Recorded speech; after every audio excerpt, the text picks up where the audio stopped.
Hello, everyone, and welcome back to the 2016 Hack Summit. We're joined now by Rebecca Parsons, the Chief Technology Officer for ThoughtWorks, and she's also a member of the Agile Alliance Board, which seeks to deepen the understanding of Agile principles in practice with software development agencies. And she's also heavily involved with CodeChicks, which is a coding nonprofit that we're supporting here at the Hack Summit. And she has over 20 years of software development experience and has traveled all over the world to speak, teach, and help developers. So, Rebecca, I really want to acknowledge you for being here today. Thank you for helping educate our audience. Thank you, Ed. Good to be here, and hello, everybody. Let me just bring up the presentation here, and we should be good to go. Very good. So, audience, please feel free to start asking questions in the Q&A section while Rebecca speaks, and we will address your questions at the end of the broadcast. Okay, is that showing up properly? Give it a second here. Sometimes it takes a second to start the screen share. So I'll let you know.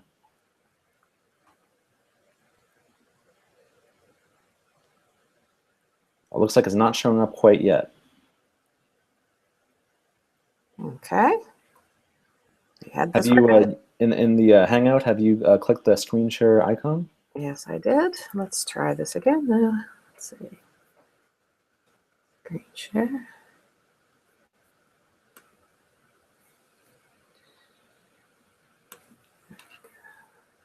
Start. Oh, there we go. There we go. Okay. That looks great. Go for it. That looks better. Okay, great. Well, I want to talk today about something called evolutionary architecture. And I've been involved in various aspects of the intersection between architecture and agile software development for a long time. And over that time, we've gone through I think a change in how evolutionary architecture is viewed, because when I first started talking about it, people felt, how can you have an evolutionary architecture? Architecture is supposed to be the things that are hard to change, and so we have to make sure that these architectures are properly locked down. And as our understanding as an industry of agile software development has matured, we've realized that you can't actually keep an architecture static in the way that you could, 20 or 30 years ago when I started in this business. So what I'd like to do for this talk is first really try to give some motivation of why it's important to embrace evolutionary architecture. And then I want to draw a distinction between emergent design and evolutionary architecture. Then I want to talk about some principles of evolutionary architecture and how you can recognize techniques that support evolutionary architecture. And then I want to highlight 4 different techniques that enable various aspects of evolutionary architecture. And then I want to kind of pull it all together and say, okay, well, how could you start moving towards a more evolutionary architecture? So first, of course, why should you care? And I think fundamentally, and this shouldn't come as a surprise to anybody, the expectations for the pace of change are increasing rapidly. It used to be that customers and users of systems would put up with whatever you gave them. And now, with forces that are completely outside of businesses' control, their customers' expectations are changing. And your systems have to be able to adapt to that, because you can go from being, a leader to suddenly missing some key feature in the way that you as an organization are interacting with your customers, and they're all going to leave because there isn't the barrier to departure that there used to be in some of these relationships. Another issue is that the overall life cycle or lifetime of a business model is shrinking. It used to be that you could have a pretty good run on a business model over the course of 5 or 10 or 20 years. And business models are shrinking. And it's also becoming harder to predict the future. So harder to anticipate where markets, competitors, or customer expectations are going to be moving. It was never easy to predict the future, but you could usually, 20 years ago, it wasn't ridiculous to say you could have a 3 to 5 year product roadmap and be pretty certain that those things would still be relevant. And now, when people talk about a 5-year product roadmap, everybody just laughs because we have no idea. Think about what technology was like 5 years ago. and how different things are today and how people are using technology.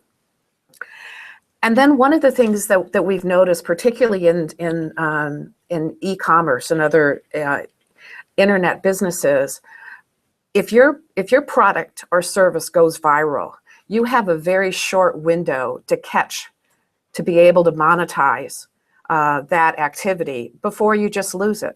And so if you're not able to scale, if you're not able to adapt to take advantage of that minute of fame, you've lost the vast majority of your earnings potential. You know, it's almost a compression, if you will, if you think about a retailer's product cycle and how in Christian countries, you know, the times right around Christmas, that's where they make all their money, or Chinese New Year in China, and all of these different periods of time where the vast majority of the income and profits that retailers make are compressed. And so if anything goes wrong during that time, you're losing out on it.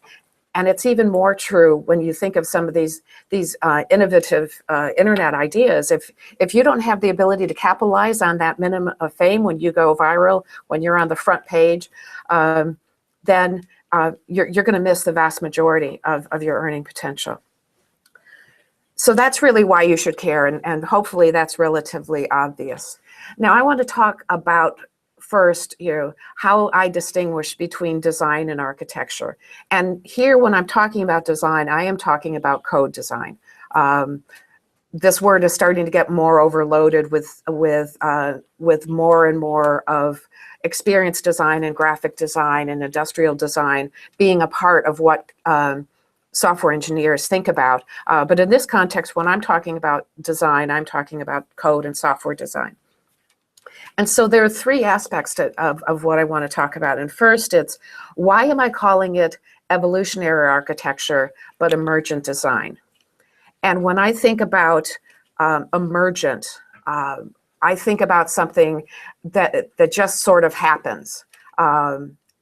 Whereas with evolutionary, what we have is some kind of direction. And when we talk about this in the perspective of something like genetic algorithms and evolutionary computation, we have an explicit fitness function. We specify for our particular problem, what does good look like? And that becomes the target of the fitness function.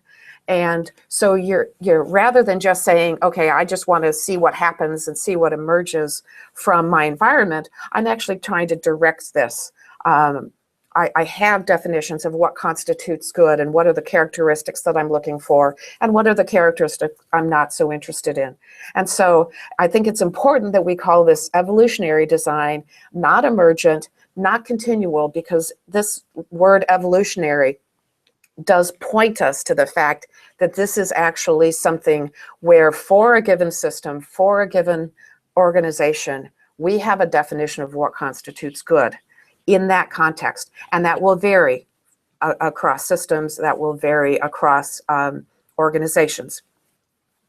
And so now the line between design and architecture, and the line does blur. Some people would think about your overall object model as your software architecture. Others would consider that design. When I talk about architecture, you can almost think of it as big A architecture, where we're looking at characteristics of data lifecycle and infrastructure and technology stack and network topology. But we're also talking about the integration architecture. How do different parts of the system communicate with each other? What is our persistence strategy? What's our security? What's our security architecture? So we've got lots of different kinds of concerns that fall under this umbrella of architecture. And you know, what we're trying to say, as opposed to design, things that are closer to the internal workings of the code, that's going to be more about design. Things that are more about how the system interacts with devices, with the outside world, with other pieces of software, that's going to tend to be more about architecture. And so then when I think about the distinction between emergent design and evolutionary architecture, what I'm really talking about is this distinction between what just matters in how I do the code and what matters in how I put the system together. So when you think about a standard refactoring loop where I've got some code, I've got a series of unit tests, and now I'm trying to implement some new functionality. So I think about how do I take what I currently have, my existing code, how do I take my new requirement, and what new object design, what new object model is going to emerge from me trying to fit this new requirement into this object model, or the set of code that I currently have. When I'm talking about evolutionary architecture, we're talking about things on a larger scale. Although I think you'll see that there are some parallels really in this refactoring loop. But this might be, what do I do when my performance requirements change? And so I have to think about different uses of parallelization. What do I do when my database vendor goes out of business and I have to think how to persist my data? So those are the kinds of things that we want to enable. And what we found is that although you can do a lot in terms of maintaining the flexibility of a system through emergent design, more and more we also have to look at some of these larger architectural characteristics to really be able to keep up with the changes that our systems require. So what are the principles of evolutionary architecture? And I'm going to talk about each one of these in more detail, but I want to go through them because they address different aspects of architecture. But the first one really talks about, when do I make decisions? And one of the underlying principles of an evolutionary architecture is you want to wait to make your decisions until you have as much information as possible. So you want to wait until the last responsible moment. The next principle is we want to elevate this notion of evolvability to be on par with all of the other illities that architects worry about: scalability and reliability and maintainability, and all of these other what are sometimes called cross-functional or non-functional requirements that architects worry about. We need to think about evolvability as a first-class citizen. And that's going to affect both the way that we architect a system and the way we develop a system. Pastel's law is going to talk about how different parts of a system communicate with each other and how we want to think about those communication patterns. Testability is another thing that's an important ility, and we want to explicitly think about what it's going to take to comprehensively test this system. And then finally, Conway's law, which is going to step back a bit from the technology and talk about how we are going to potentially impact our ability to build the system that we want, not based on a technology problem, but just based on the organization of our environment. So let's start with the last responsible moment. And as I alluded to before, what this says is we want to delay decisions for as long as possible, but no longer. And of course, you do that because this maximizes the amount of information that you have. Clearly, the longer you wait, the more you know. What's often not thought about, though, is it also minimizes the amount of technical debt that you incur in a system for complexity that is perhaps not necessary. And one good example of this is, let's say you think you might need some kind of message queue, but you really don't know what kind of message queue you're going to need. You don't know what characteristics of the queues that you need. But your enterprise standard says you're going to use, IBM MQ. As soon as you make that decision, before you know if you need all of the characteristics, all of the features that come with IBM MQ, you've now introduced all of the costs associated with testing, with installation, with configuration, with additional environments.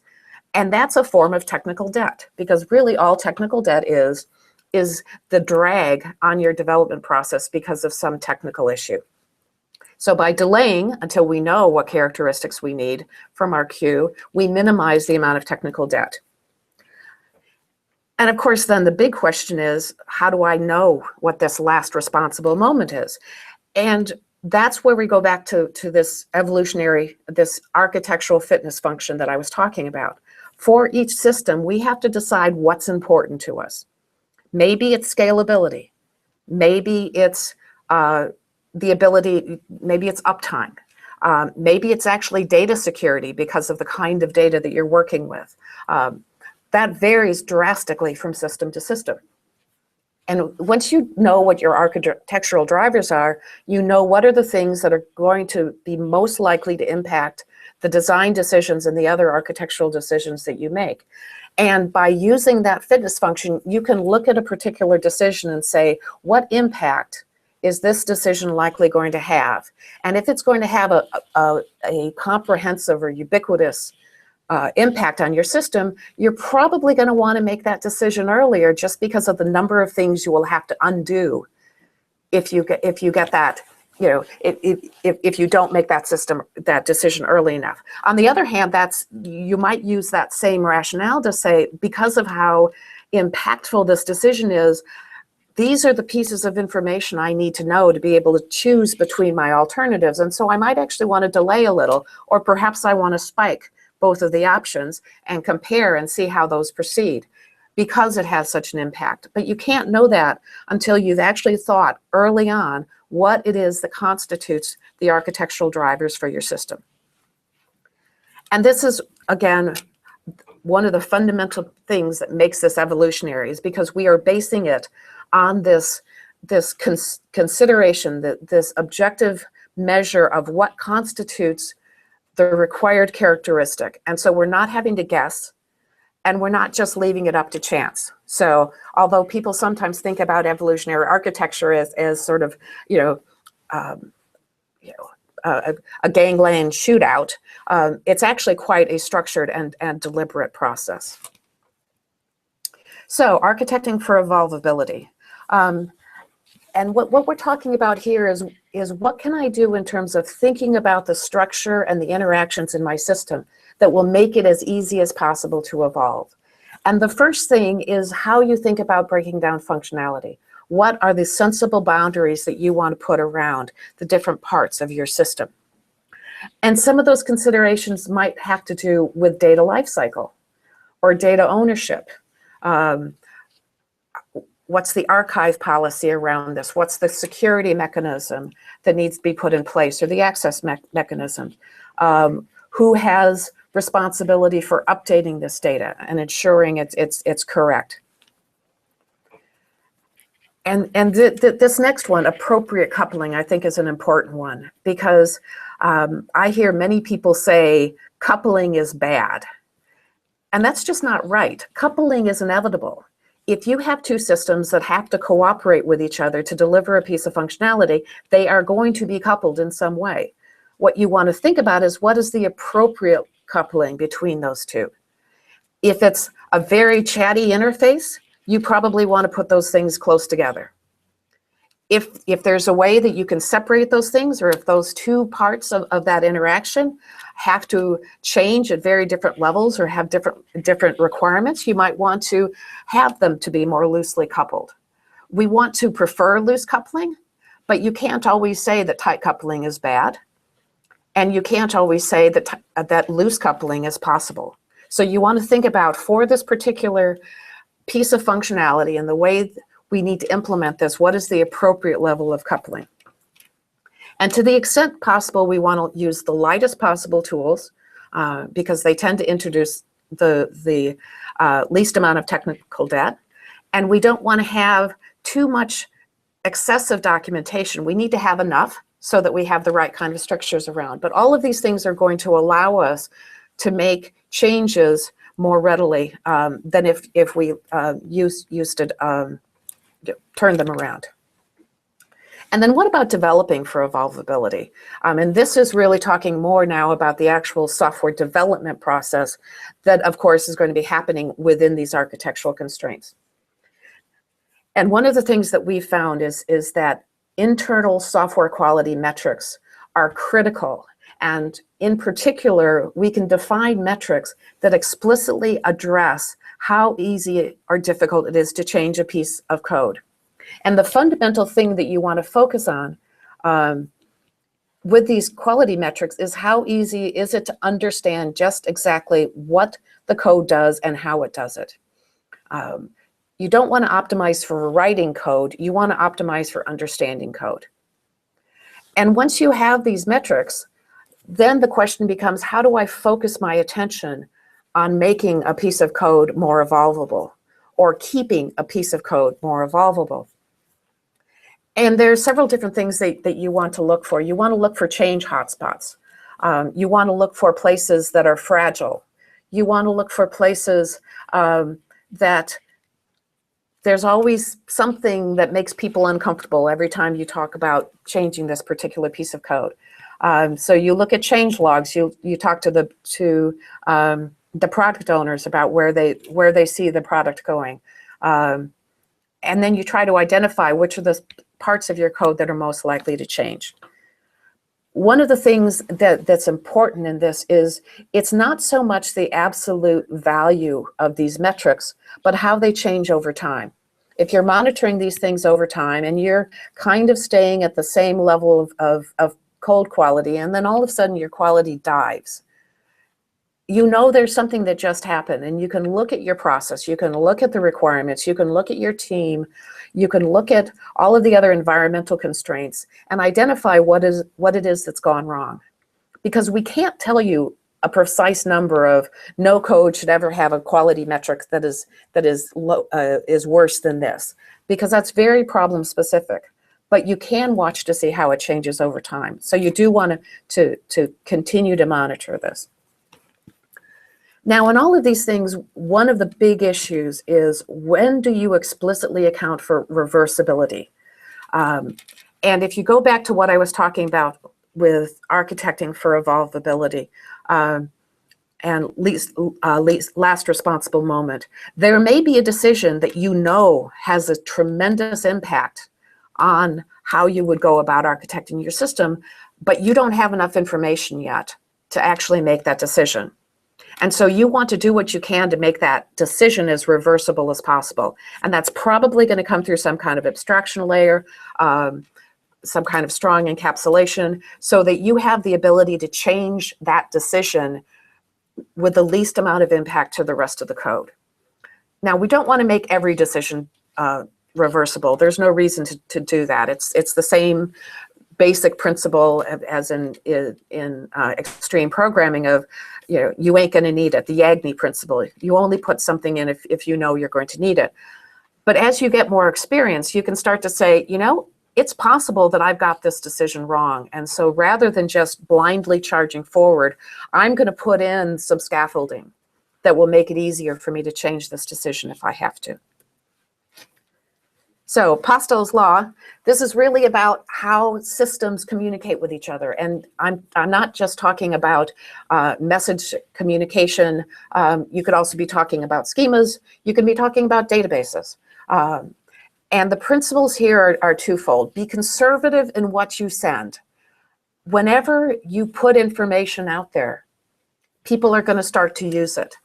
And so you want to make sure that what you're putting out there is something that you're committed to continue to put out there to the extent that you can know that. And then you want to be liberal in what you receive. If all you're looking for from a particular inbound message is an area code or a zip or a post code or a zip code, don't validate the rest of the address, because you don't want to be sensitive to other changes in that customer record if all you really care about is their location. Because then the only time you have to make any changes is if they happen to change something about the location. Because we can't avoid all breaking changes, but we can minimize them to the ones that actually matter. And so that also comes down to only validate what you need within, of course, within the confines of making sure that you don't introduce security vulnerabilities as a result of not doing complete validation. And this is going to hold for any kind of information exchange, whether it's message exchange, whether it's database connectivity. Any kind of information you're exchanging with another part of the system needs to follow Pastel's law.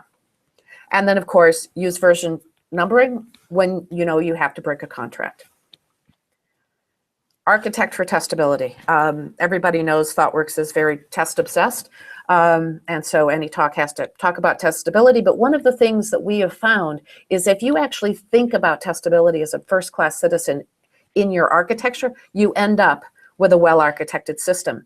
Because the kinds of things that make something difficult to test tend to give you a more tangled up architecture, or an architecture that's more difficult to understand. So things like messaging infrastructure being used just for messaging, not for business logic.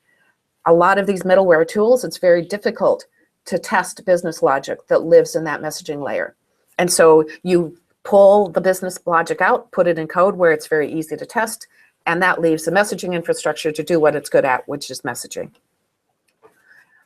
One of the things that we've also found is if you really think about how you break up your system and map that decomposition to how the business thinks about the business. What are the essential business concepts? What are the essential business processes? How do they see those concepts interacting with each other? Because if when your product owner is going to come and say, I need to change this, I need the behavior of the system to change in this way, their unit of composition, if you will, are these business concepts. And the closer your systems map to those business concepts, the easier it's going to be for you to rearrange your systems components, because those are the kinds of requests that you're going to be getting from your product owner. And of course, anytime we're advocating for being able to change these many things, you need to make sure that you've got the right kind of test harness. It's irresponsible to do this if you don't have the right kind of test harness. And then, of course, automated build and deployment is also an essential underpinning, and I'll talk a little bit more about both of those later. And then finally, Conway's Law. Organizations design and implement systems that reflect their communication structures. So if you've got broken communications between two groups within your organization, an integration of systems in those two organizations is not going to go well. It's one of the ways people actually think I can see the future, because I can just watch how people interact and say, okay, that is often, that integration is not going to go well because those two parts of the organization don't know how to talk to each other. And of course, silos in organization often result in broken communication. And so again, how you look at decomposing systems and decomposing teams is going to make a big difference in how well your system works in the end. And so fundamentally, if you don't want your product to look like your organization, you really do need to change your organization, because your product is going to look that way. And that's just all there is to it. So now I want to go through a few techniques that we actually use to implement evolutionary architecture. And I want to talk about database refactoring, continuous delivery, choreography over orchestration testing, over orchestration, and then contract testing. So database refactoring is just what it says. We're going to use similar techniques as code refactoring, but we're going to apply that to databases. So we're going to decompose big changes to database schemas into a series of small changes. And for each change, we're really going to have a triple. We're going to have what it is that we're actually changing in the database, adding a column, renaming something, changing a type, paired with the migration of the data, of the existing production data from the old to the new. And then, of course, you have to change the code that accesses the data in the database. And the reason this is so important is because data migration is hard. It shouldn't be, and everybody who thinks about it theoretically says there should be nothing hard about taking a production database and migrating it to a new schema. But we all know that it's very hard because data gets dirty over time. And so what we're trying to do is make it easier to isolate where it is that migration has gone wrong. What is the specific aspect of this big change that we're trying to make in this database schema that is causing the problem or problems, and uncovering places where the data is dirty. And we can do this because by, just like with refactoring, you can compose the results of refactoring in code. You can do the same thing in databases. And so we can test the individual database changes, database migrations, and then compose those to get the big change across the entire thing. And of course, we version control the changes and apply those in the various environments as we promote the code up through production. So what this is doing is this is taking all of these notions of patterns and refactorings and unit tests and applying them to databases. And this is actually a theme that we're going to start to see, that in a sense evolutionary architecture is relying on that same notion of patterns and how we use patterns to change systems. We can apply that at an architectural level and think about architectural patterns in the same way we have, the design patterns from the Gang of Four. I actually think this whole notion of refactoring databases is one of the biggest ideas that has been ignored that's come in the last decade or so. So continuous delivery. Continuous delivery to me is the underpinning that makes all of these things work. And essentially the goal of continuous delivery is to allow us to deploy safely and efficiently. And I don't care how good your runbook is. At 3 o'clock on a Sunday morning, no human being is at its best, their best. And so they're going to make mistakes. And when you're introducing fundamental architectural changes, you need to know that when you put this thing out into production, it's going to work right. And you need to be able to easily debug it. So you want to automate the creation and configuration of environments. You want to automate your builds and deployments using continuous integration and continuous deployment. You want to have test automation at all levels so that you can quickly determine whether the installation went properly, whether the code is actually working. Because at the end of the day, deployments should be boring. When we do a celebration after we do a production release, it shouldn't be the fact that we didn't crash the system. It should be because of all the good stuff that we've now made available to our users. And continuous delivery is really, at the end of the day, all about making deployments boring. And I find I have to add this caveat a lot on continuous delivery. Just because you can release on the basis of a change that one developer checked in, continuous delivery facilitates that pipeline, but that doesn't mean you have to. And you can read the continuous delivery book, and there's nothing in there that says that you can't have a human that is the final step to press the big green button that allows it to go live. There's nothing that says you have to do it. The fact that you can is what's important. Now, choreography. This is how different parts of a system interact with each other, and we are contrasting this with orchestration, which is the typical way enterprise service buses and lots of middleware products are looking at it. So if you think about what happens in an orchestra, you have a conductor that's standing up front, and he's waving his baton, and everybody is watching that one conductor, and everybody is following exactly what he says. But think about a dance performance. In a dance performance, the individual performers know what they're supposed to do. They know what the vision is. They know how they're supposed to interact. Those things are scripted, but they're actually performing to that vision, but without any centralized control. There is no central conductor when those performances are going on. You have the choreographer who lays out the vision and then allows the individual performers to work together. And so what you have, as opposed to the central authority of the conductor, you have distributed authority about interactions. The good news is this allows you to change things easily, because I can change the way small interactions happen without touching the rest of the system. With a central conductor, you're much more likely to have to change more things as a result of any given change. But it does introduce failure scenarios that you don't have to worry about if you have somebody up there in lockstep.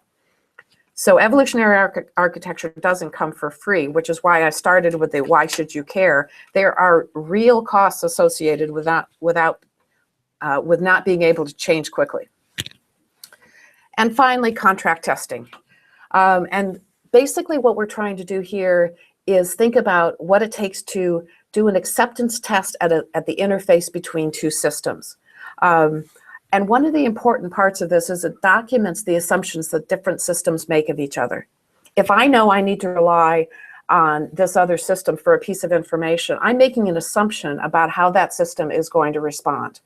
I want to document that assumption in a test, and then I can go ahead and give that test to that other team and let them merrily go off on their own development path, whatever their cycles are, whatever their testing strategies are, because if they know, as long as they don't break that test, they're not going to impact me. So it maximizes the amount of parallel and independent work. And if we use this in conjunction with Postel's law, that allows us to make the maximum amount of change without having to coordinate. I can change my system to my heart's content, and I'll have a test that tells me if I'm breaking somebody's assumptions. Now, one of the things that's important, many of the best enterprise architects that I've met, part of what made them so good is they understood so much about how these systems fit together that they just knew what those assumptions were and how likely it was for changes in a particular system to have downstream impacts. By documenting these assumptions and tests, we allow the enterprise architects to actually focus on other aspects of their job.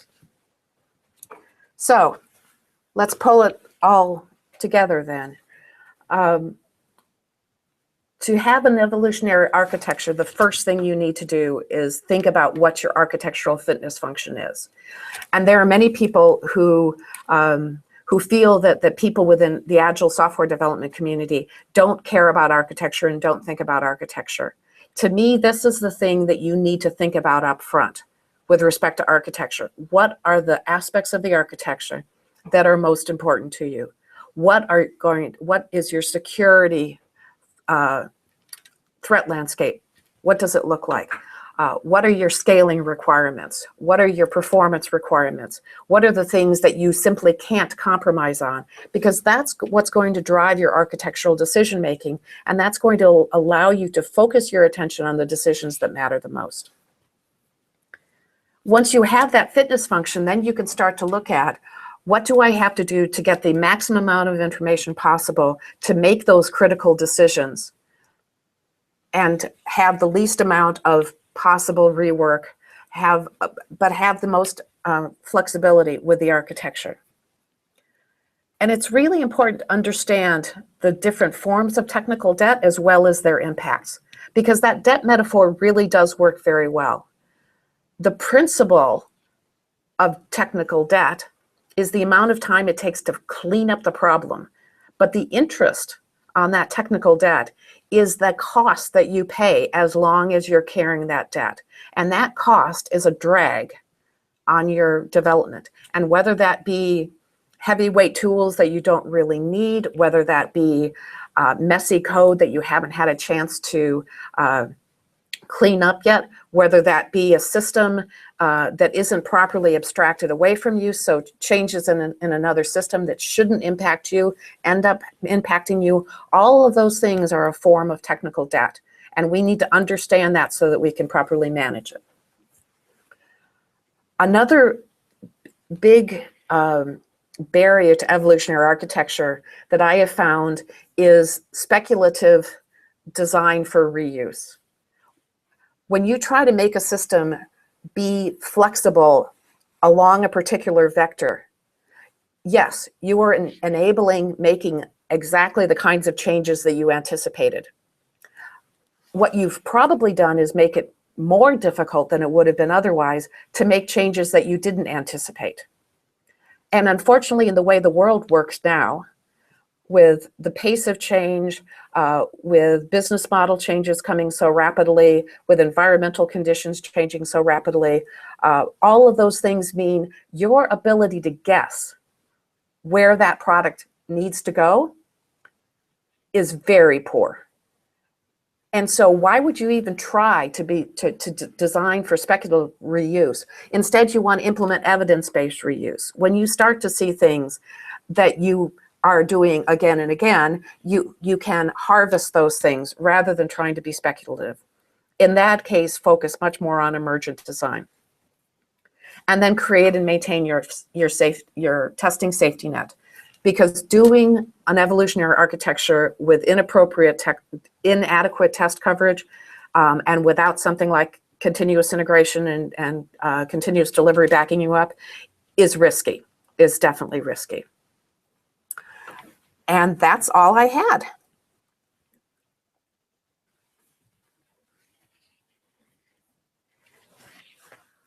And let me turn off my screen share. So do we have questions lined up, Ed? We sure do. Thank you for that great presentation. And just to get some information about the poll here, we conducted a poll during your presentation, and the poll asked, do you perceive evolutionary architecture to be beneficial? And out of the responses, our choices were yes, no, and I don't know what evolutionary architecture is. And a lot of these people, answered before your presentation. Everyone said either yes or they don't know what it is, and said no, which is pretty amazing. So I think a lot of the audience agrees with your principles. That's great. That's great. Questions here. So Alex, with 37 votes, has the #1 question, and it is: being a CTO but also having a passion for programming, when do you carve out time to write code? That becomes more and more difficult. There are a couple of things. One is that I look at the way I try to learn about things from the perspective of code. So when new languages come out, I play with them on my own time. So part of my ability to my path to learning it, if you will, goes through learning these languages on my own. It's been a while, I'll admit, since I checked in any production code. That doesn't mean I don't read production code, but I don't write nearly as much of it as I used to. But what I find as well is by reading a lot of code that other people are developing, it still keeps me connected to the code. But I will admit I don't code nearly as much as I used to. Great, thank you. So then Jorge, with 39 votes, asks, what are some good architecture books you recommend? Okay. Well, there is probably one of the first. It's called Patterns of Enterprise Architecture by Martin Fowler. And that was really the first book that started looking at how you can start talking about architecture with respect to the pattern language. There's a companion also in the Martin Fowler Signature series on enterprise integration patterns, which talks about how different components interact with each other. There are also a fair number of books that really focus on the craft of being an architect. Several of them I'm more skeptical of. For example, there is a lot of material on something called TOGAF, which is an architectural framework. There's the Zachman framework. I find it instructive to know about those things because they do give you kind of a handy checklist. But I find their approach to be far too prescriptive. And then a lot of it is also going to depend on what the area of architecture is. I'm actually working right now on a book on evolutionary architecture with Neil Ford and Pat Qua, which I will also recommend once it comes out. But of course, it's not ready yet. But I would encourage people to also explore the different aspects of architecture. Data architecture is becoming much more important. Questions around data lifecycle, and there are lots of different books out there, and so I would encourage people to just explore. Thank you, Rebecca. So for the next question, as a prelude to this question, maybe you can help our audience understand the scope of your current role at ThoughtWorks. So first of all, how many developers are currently employed at ThoughtWorks? Our overall headcount in professional services is about 33 3,300, and of those, probably well over 2,500, if not 2,800, would describe themselves as developers. It's incredible. So Maggie asked, with 27 votes, she's an aspiring developer. She wants to know what the roadmap you would suggest for an aspiring developer who plans to become a CTO one day. Any experiences from your past roadmap you'd like to share? How does one go from being an engineer to being a CTO of thousands of developers? Well, one of the important roles of a CTO is to be able to describe a vision of how to map technology capabilities onto a business problem. And what I find is one of the big issues with a lot of people who would like to be in that role is they talk too much about the technology and not enough about the business. And so you do need to learn how to translate into the business, into the language of the organization, why this technology is interesting, what you think this technology is going to enable. And so even though, for most geeks, and I include myself in that context, there is some truth to the introverted nature of software developers, but a big part of a CTO's job is to be able to communicate that vision, and you need to communicate it to technologists, so you can't lose touch with the technology, but you also have to be able to communicate it to the rest of the organization and to the end customers about how it is the technology is actually going to alter and enhance their work experience or their consumer experience or whatever it is that you're trying to do. So don't lose sight of the technology, but don't focus too much on technology for technology's sake. Figure out how you can translate that vision into something that people can relate to, and then learn as broad a scope of technology as you can, but make sure that you know something in depth as well. Most CTOs that I know that aren't CTOs of technical product companies, they actually have a fairly broad understanding and appreciation of technology. They're not very specialized on one track. You wouldn't consider them a principal engineer because they need to have a broader scope and a broader vision of the potential of technology. But you do also have to be able to get very detailed when you need to. So an important part of being a CTO is continually being able to refine those skills and say, okay, maybe I don't know too much about messaging infrastructure, but I'm going to do a crash course in how messaging middleware works. And then 6 months from then, it's okay. Now I have to figure out how NoSQL databases work. So you need to have that breadth of understanding and that ability to drill down, but you also have to have that breadth of passion. You can't be passionate about embedded systems design and be the CTO of a professional services company. Technology has to excite you, not something very narrow. Well said, Rebecca. So we have time for one more question.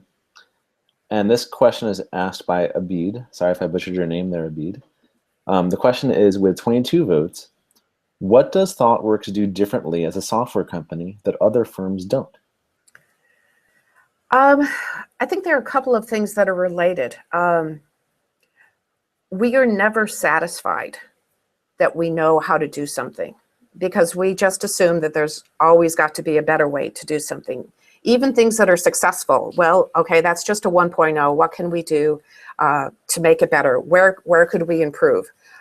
We are constantly questioning how we go about developing software, the tools that we use, the approaches and methodologies that we use, the languages that we use. Why was this good? What could have been better? But then the second part of it is we put our IP out in the open. We talk about it all the time. We open source many of our tools. People like me give talks all the time talking about how we do these things, because what we care about, actually, in fact, it's one of the things that you can find on our website. We want to revolutionize the IT industry.